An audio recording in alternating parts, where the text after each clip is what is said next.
Hi guys, call this Dress Down Tuesday, whatever you want to call it. We're going to have thunderstorms. I don't think I'll be doing makeup or anything today, so what you see is what you get. Normally I would never show myself like this, but whatever, honestly, I'm just down and out.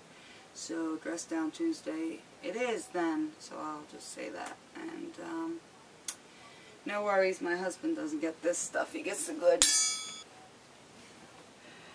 But seriously, all joking aside, because I can't even really be funny today, I'm really saddened by the loss of actor. Alright, hold on. Okay. If I already have to compose myself, that's pretty messed up. Actor Robin Williams.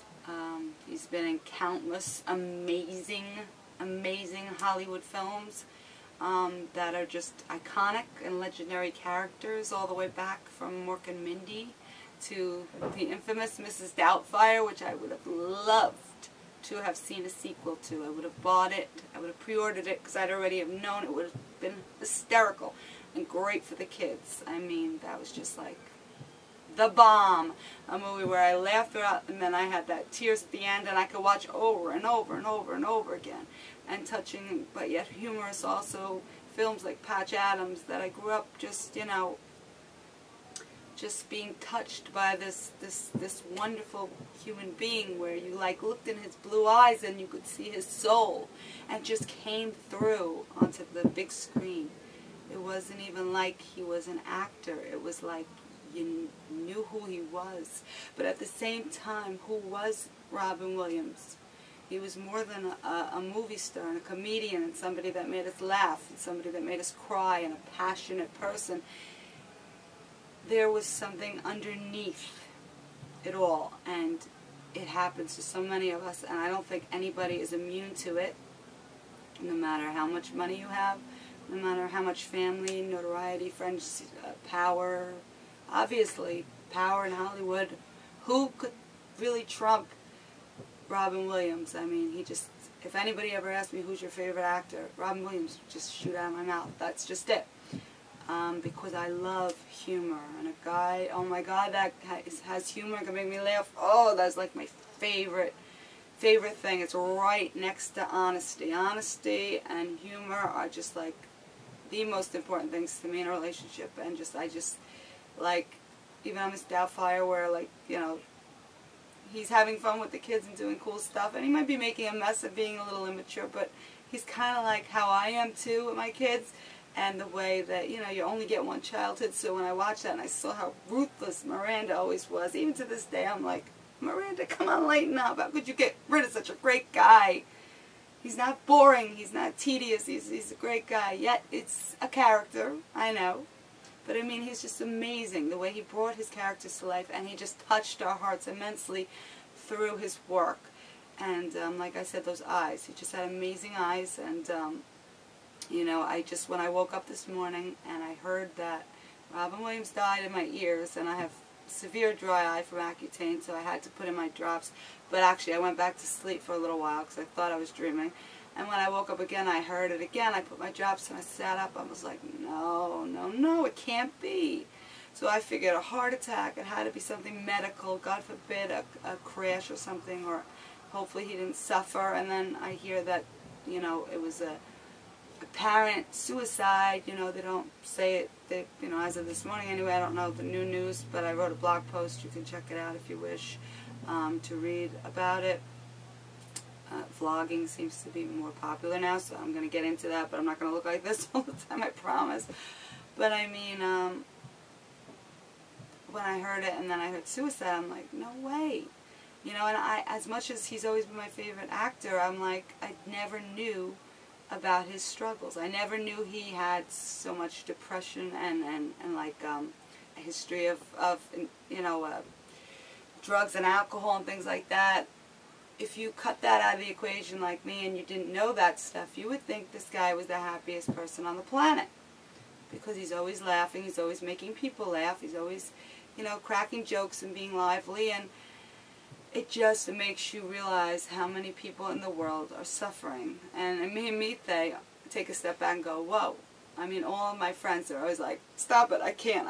I hate that. I hate when just, and I'm not even trying to crack jokes sometimes, I just do it, and like, they're like, stop it, I can't. I hate that I can't. So if you're one of those I canters, just don't do that anymore. I mean, I don't do that on here because I'm not having a conversation. I'm not really a stand-up person. I could be, but like I'm more like in conversation. My wit just kind of flies with the plot. Whatever's going on, it just kind of flies in there, and strangers always laugh. And it's always been like, it's not even a passion because I don't try at it. It's just been like something that is just me. It's one of my personality traits. And so I realized, you know, how much misery and sadness and depression and unhappiness there's been in my life since childhood, pretty much. I mean, and how hard my life was, and how many people that meet me think that I am like the most, you know, happy person on the planet.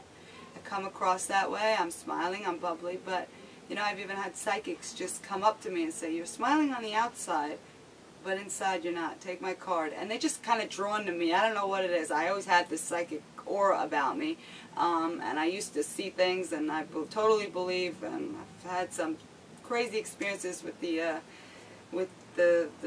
what's it called? I'm so tired. I don't even know what I'm talking about anymore. With the you know, with the dead and the you know, the ghosts and phenomenons of the unliving, shall we say? There's a word, I just can't even think of it right now. What the heck am I talking about? Extraterrestrial popped into my head. What am I, losing it? I must be. Anyway, that's not even what the point of this is, but anyway, people, you know, think I'm always looking happy and I'm always cracking jokes and stuff, but when it comes down to it, no matter how miserable I am, or if I'm in horrible amounts of pain, like I could be in labor and I could be in horrible pain, I'm smiling, I'm joking. People, you know, when I was in labor with the twins, I'm laughing, I'm joking. My legs were shaking. That was the only sign of anything, because I am just that way. It's a defense mechanism when I'm in pain, physically or emotionally. I make people laugh, I crack jokes, I smile. I am not your typical person that breaks down and cries when bad things happen. And it's not a good thing. You harbor, you hide it all in there, and people, you know, you don't get it out, and you don't allow people to help you. You're just helping other people all the time. And you burst sometimes, and psychic phenomena, something like that, I don't know.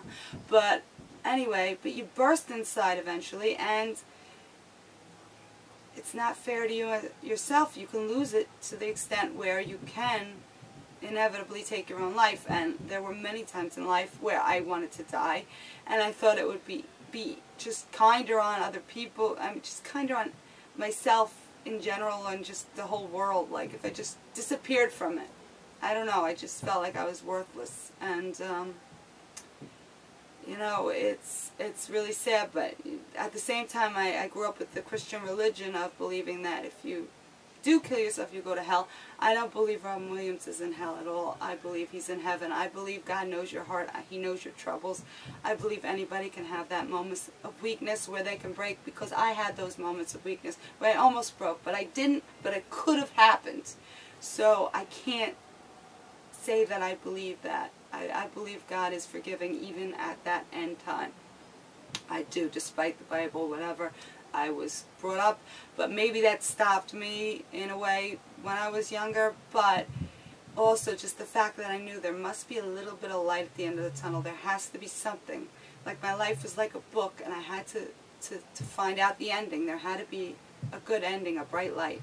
And maybe Robin just couldn't see that at the moment. He was in a troubled moment. We all get there. And he had that moment of weakness, and unfortunately, nobody was there to save him from that moment, and now he's gone. And there's nothing that we can do to bring somebody back. All we can do is remember them, remember the good in them. Not what took them away from us, whether it was something horrible like a suicide or anything. Just remember who they were. Don't judge them for what happened to them, because we're all weak in heart. We all have made mistakes. That's one mistake you just can't come back from, and you cannot make right. And unfortunately, so many people love this man. It's not like me going and like my 4,000 right now subscribers would say, you know, you get over me in half a second. I know.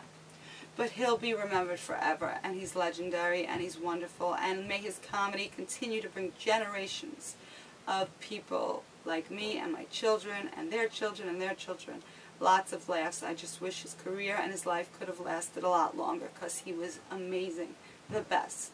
And I miss you, Robin, and I know millions of others do too, and I just want your life to always be remembered and treasured and valued, and I can't wait to see the movies that you have that are yet to be released. I'll be crying instead of laughing, I'm sure, but it'll be great to see you again. And I hope that they pay tribute and play a lot of his movies. You know, I think it also helps people heal to remember. But just also remember that when people are laughing, sometimes the people like me that are smiling and laughing and giggling and cracking jokes, and you might not see that side of me on this channel, but it is always there in real life, they usually are the people that are in the most pain because they don't show it, so other people can't really always help them. So sometimes it's too late and they can't always help themselves, and they have that last final weak moment. And I'm sorry we lost you. But if you know anybody like that that uses laughter as a defense mechanism, just hug them and tell them it's okay. It's okay to not laugh all the time. It's okay to break down. It's healthy to break down. It's healthy to cry. It's healthy to be human in your feelings. And with that being said, I'll see you soon. And again, sorry for all of this going on here today. Take care. We love you, Robin. Bring laughter to the skies. We'll miss you always. Angels are smiling now.